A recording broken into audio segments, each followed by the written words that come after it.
quiet on set documentary about Nickelodeon and the producers and the workers that were working there and what they were allegedly doing to children. Not only allegedly, but also proven in a court of law. Let's talk about it.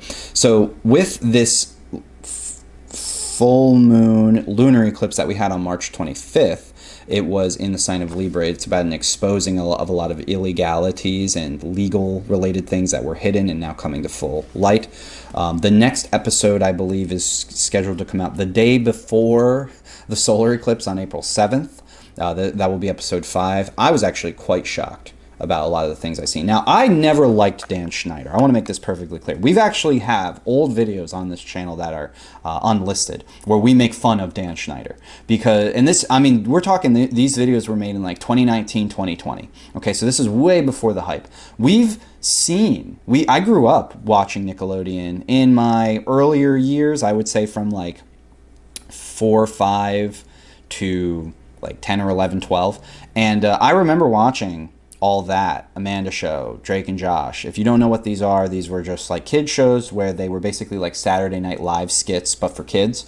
But the skits were just not right. A lot of them did not even sit well with me when I was a kid. I didn't really have the fundamental understanding of what's right and wrong from that kind of level, like that weirdly sexual level that I do now, obviously. But a lot of people are now seeing how screwed up our childhoods were, and then, you know, we ask the question as to why there's a problem with the youth of today. So the Quiet on Set documentary details Dan Schneider, one of the main producers of Nickelodeon during the peak eras of, I would say, like the mid-90s going all the way to about 2010. That was where he was like the most popular and he had the most influence. But a lot of these shows are now coming under fire, and people are posting clips and whatnot online because of how intense these people were with these kids and the things that they did. Now, I can tell you this for a fact, and I'm saying this just bar none. I'm saying it right now. I have done over 1,000 natal charts in my day, and when I remember it so vividly. It was February of 2020. It was February of 2020, the month before COVID pandemic happened. I was bored, and I was looking into other people's natal charts for research. I shouldn't say I was bored. It's not like I wasn't doing anything. I was just looking into other people's natal charts for research. And I said, you know what? I want to look into Jamie Lynn Spears and her child and compare her natal chart to the child's chart to Dan Schneider and the man that they allegedly said was the father. I'm biased. I believe that there's definitely a connection astrologically between Dan Schneider and Jamie Lynn Spears' child. Now, if you don't know what I'm talking about, there was a show called Zoe 101. I didn't really watch it because it was a very girly show. And, you know, I was like a young lad, and I was like, oh, I don't need to watch that. But I did know about the show. And I did know the premise of the show. It was like these kids, and they were like 13 wearing bikinis, and they were going to like a university-style middle high school, I guess. And Jamie Lynn Spears, which is Britney Spears' little sister, was the star of this show.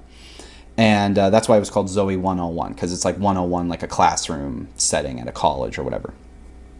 The whole premise of the show, it was very weirdly sexual, that specific show.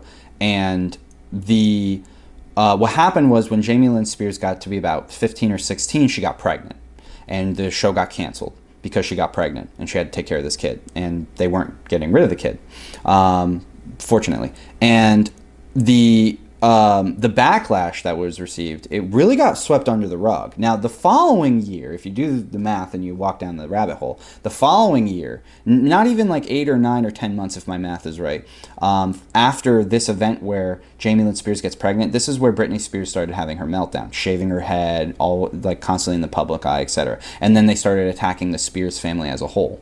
Okay, my philosophy is I think Britney Spears knew what was going on with her sister, her little sister, who got pregnant by a guy who was probably much older. I don't think that the man that they claim is the father of Jamie Lynn Spears' kid is actually the father. I think it's Dan Schneider. And now it's come out, the reason why I'm bringing this up is now it's come out that the little girl Amanda Bynes, who had her own show called The Amanda Show on Nickelodeon, she also is now claiming, not now, actually, this was years ago, I just didn't see it until now. She claimed about 4 or 5, 6 years ago that when she was 13 years old, the executive producer, Dan Schneider, got her pregnant and made her get an abortion. 13. These people are sick and they have problems. Now, I actually, from the standpoint of the releasing of this information, I really liked the documentary itself. I think it was really well done. I think that a lot of the information was really unfortunate, the way that a lot of the especially the female casts were treated all around. But then it also got exposed that the young actor Drake Bell, who was 15 at the time, was heavily sexually assaulted by a man named Brian Peck. And then there was like a bunch of other guys that also were allegedly, well, not allegedly, they were like proven in a court of law again, but they were also doing things to kids. So yeah, what is all this about? It's an exposure. There's going to be a lot of information that comes to the limelight probably over the next, I would say, year, because of all of the things that have been building up since COVID. And just looking at the astrology, I think we're in for a really interesting next few years with a lot of these sex trafficking rings. P. Diddy just got raided, all that. So if you have not checked out that documentary, highly advise that you do. It was very interesting, very eye-awakening, very exposing, and the more information and knowledge that we have now, the better that we can plan for the future. And we also need to protect these kids, because I mean, that I don't know if that's still going on. I would assume there might be less going on now than there was back then, but that's only an assumption. I don't know. But hopefully we can protect these kids and we can get better answers. So once again, my name is Coach Matt. I am a certified spiritual life coach. You can go check out all of my information down below in the links. I love every single one of you guys. Go check out our free resources. Go check out all of our stuff. Go sign up for some of our workshops. I love you. Stay safe and take care.